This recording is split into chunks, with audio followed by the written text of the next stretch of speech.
ये जो क्वेश्चन है that is based on the Lissajous figure section. Clear? तो आपने वहां पे अगर पढ़ा है तो ठीक है, नहीं पढ़ा है तो उसको ब्रीफली मैं यहाँ पे डिफाइन कर रहा हूं। यहां पे कह रहा है कि एक पार्टिकल है that is acted simultaneously by two mutually perpendicular simple harmonic motions. इसका मतलब क्या है, यहां पे दो परपेंडिकुलर फोर्सेस लग रही हैं। जब एक परपेंडिकुलर फोर्स लग रही है उस समय ये सिचुएशन है, motion is governed by this equation. जब दूसरी फोर्स लग रही है तो the motion is governed by this equation. और जब दोनों साइमल्टेनियसली लग रही हैं तो उस समय जो ट्रेजेक्ट्री ऑफ पार्टिकल होगा, जो पाथ ऑफ द पार्टिकल होगा, वो क्या होगा, इन चार ऑप्शंस में से बताना है। ठीक है?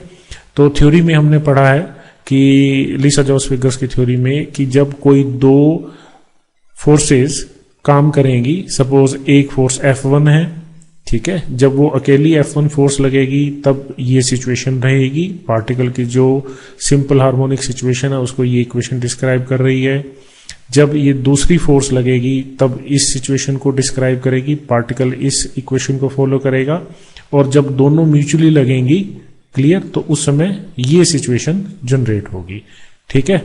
तो ये जो डेल्टा है that is the phase difference. अब ये जो गिवन इक्वेशंस हैं, इन इक्वेशंस को अगर हम इन इक्वेशन से कंपेयर करें तो मैं इस x इक्वेशन को क्या लिख सकता हूं, a sine of pi by 2 plus omega t। तो अगर मैं इसको x को और y को कंपेयर करूं तो मेरे को यहां पे क्लियर है that delta is pi by 2। ठीक? तो दूसरा, यहां पे ये एम्पलीट्यूड a है, ये एम्पलीट्यूड a है, मतलब a1 और a2 यहां पे इक्वल हैं।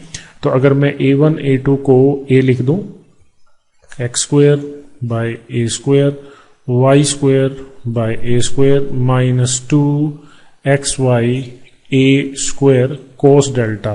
Now this is pi by 2, so cos pi by 2 is 0, sine pi by 2 that is 1।